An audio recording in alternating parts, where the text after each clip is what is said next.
I think I discovered the Parker River Wildlife Refuge during the pandemic, or I should say, thanks to the pandemic. Remember how blue the sky became during that scary spring, the spring of 2020, when people stayed home and the highways were empty? Remember how loud birds sang and how long spring took to arrive that year, as if in slow motion? And I waited for it, believing that with its arrival, the pandemic would finish. I was born in a big city, and you could say that I'm a city girl.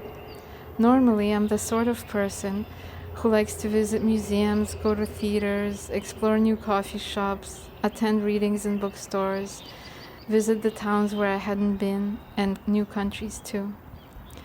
But during the pandemic, all of these activities in indoor public places became unsafe, so I began to look around for new parks to take walks in, where I hadn't walked before. That's how I discovered the Parker River Wildlife Refuge, which became one of my favorite spots.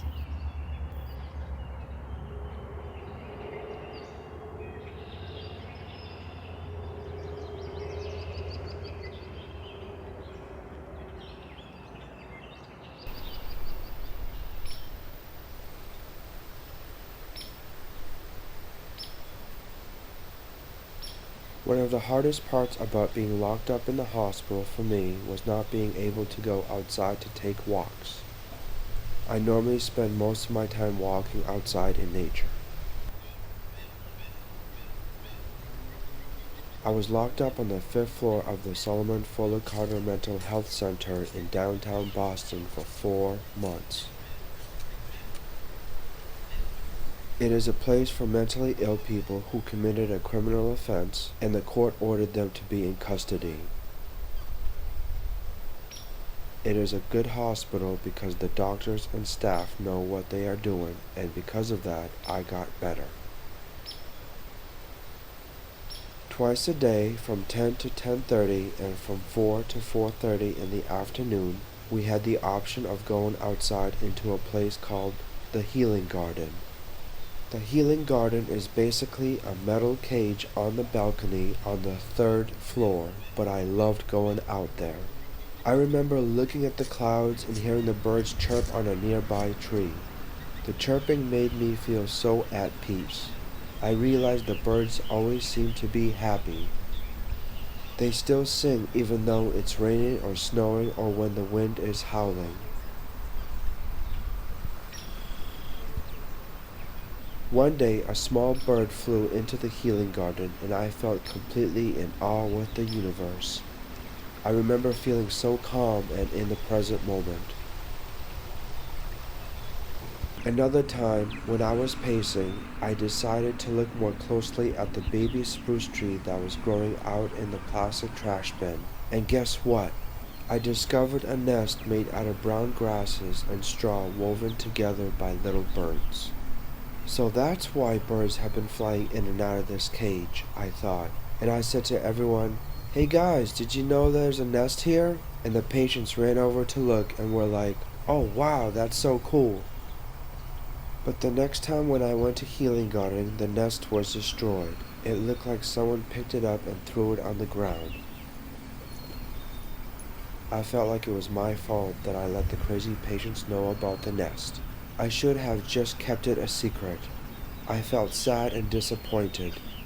All that work for a bird, and now the bird had to start building a new home. Still, for the most part, I loved the Healing Garden. It was my time away from being inside the hospital for the remaining 23 hours. On the unit, people were always either fighting or screaming, and that was frightening. But in the Healing Garden, I experienced the opposite, which was peace and serenity.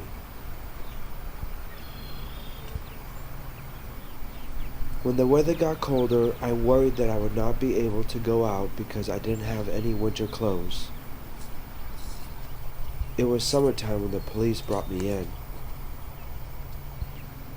I was still wearing sandals, shorts, and t-shirts. So when my brother sent me $50, I ordered the cheapest pair of sneakers I could find on Amazon.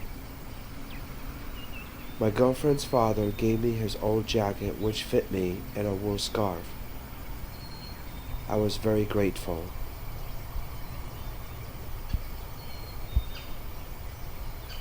In September, I saw the leaves turning yellow and orange. In October, I felt the crisp cold air, and it was revitalizing. In November, we still had basil and rosemary growing in our garden, and I loved eating the herbs and savoring the taste.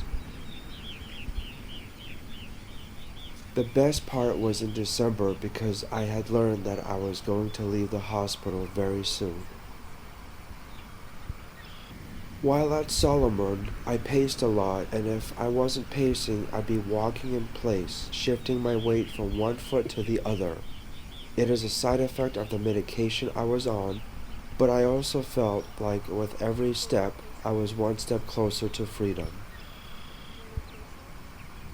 Honestly, when Sergei started talking about Healing Garden, I thought it was ridiculous, especially the name. Why do they call it Healing Garden when it's actually a cage, I thought. I remember one autumn day, I was in one of my bad moods, thinking that my life was boring and pointless. And then he called from the hospital and told me about what a beautiful day he had in Healing Garden, how he felt the warmth of the sun on his skin, the wind going through his hair, how he heard the sounds of the outside world, and how beautiful the white puffy clouds looked when they moved across the bright blue sky. I was impressed because I could not understand how he could be so content when he was just pacing back and forth inside a cage, which was about the size of my parents' living room.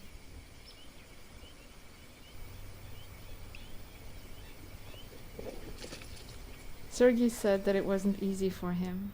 He said he had to train himself to look beyond the metal fence to see the beauty of the sky and the clouds. Basically, hearing Sergei talk about Healing Garden put my own life into perspective for me. I could not feel sorry for myself anymore. I could not be depressed all the time because I realized that I was free to go outside anytime I wanted to and stay there for as long as I wanted, and I could even drive to the ocean and watch the sunset.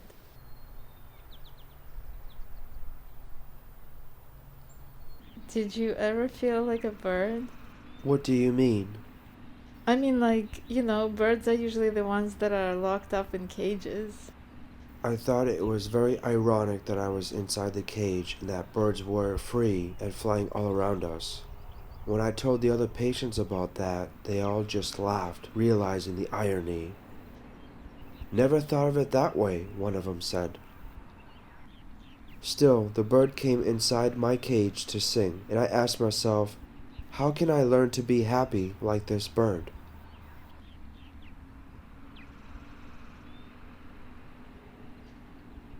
I had been to nearly 50 different countries, and I always thought that to find happiness and to find love, I had to go searching somewhere far away.